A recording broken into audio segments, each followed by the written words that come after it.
Disarming Scripture, Derek Flood tackles the problem of violence in the Bible.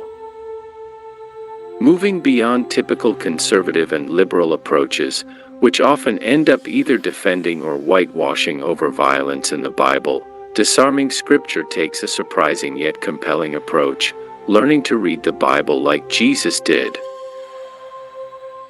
The following is an excerpt from the book. The Old Testament is not a single book with one unified view of who God is and how life works. In reality, it's a collection of books from multiple authors who articulate a multitude of opposing perspectives. It is therefore not surprising that we find contradictions in the text. This is precisely what one would expect to find when reading a record of a dispute. Throughout the Psalms, prophets, we find examples of people arguing with God, in each case questioning the legitimacy of suffering and violence attributed to God's will. However, we find something even more surprising within the multivocal Hebrew canon. Not only do we find examples of humans arguing with God, we also find examples of God arguing with God. That is, we find within the Old Testament the direct words of God proclaimed by the prophets contradicted by the direct words of God proclaimed by other prophets, again reflecting how central dispute is to the character of the Hebrew Bible. For example, the law declares that God takes pleasure in destroying people, while the prophets, in contrast, emphatically state that the opposite is the case.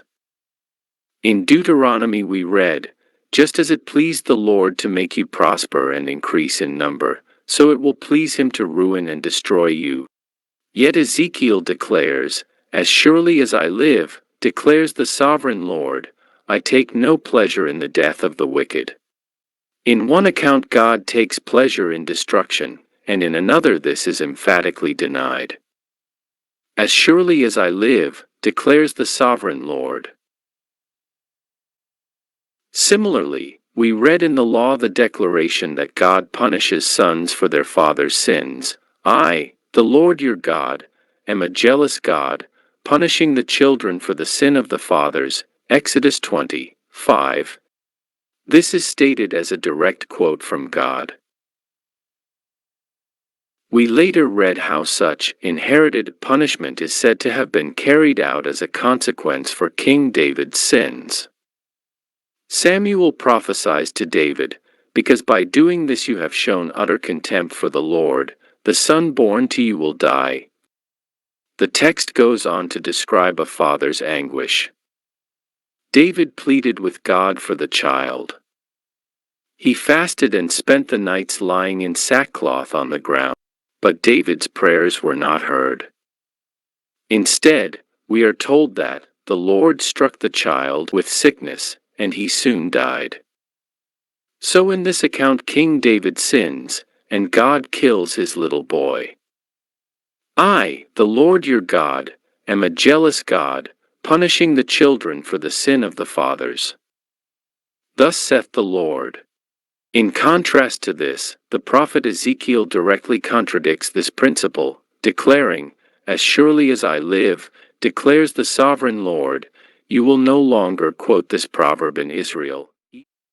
His prophecy continues, "He will not die for his father's sin, he will surely live.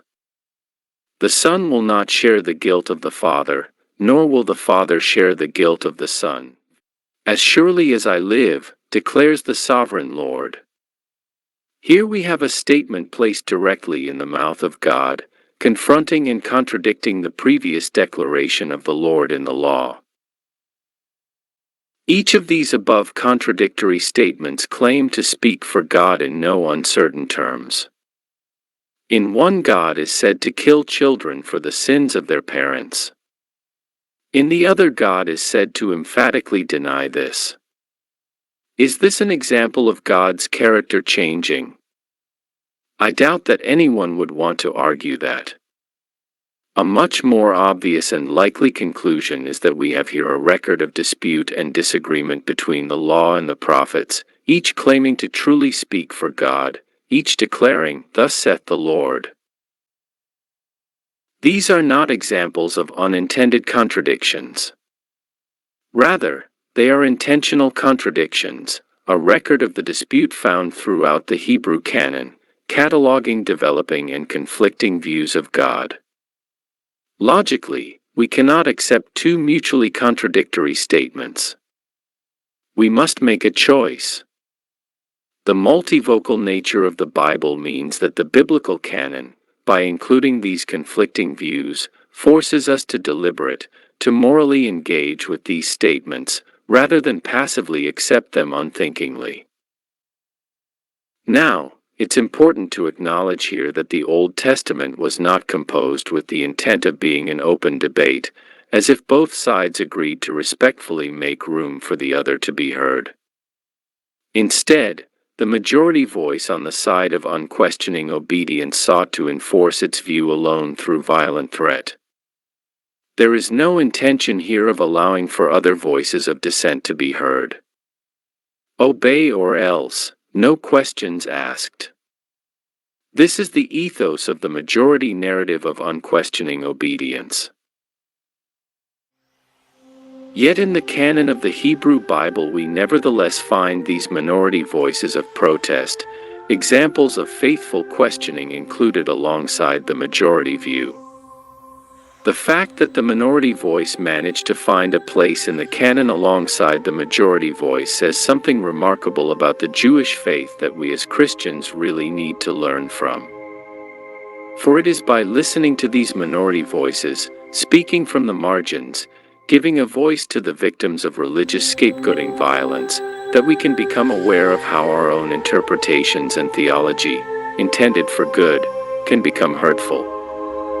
When we can learn to hear these protests from the margins, this leads us to reform and compassion. Disarming Scripture, Derek Flood tackles the problem of violence in the Bible.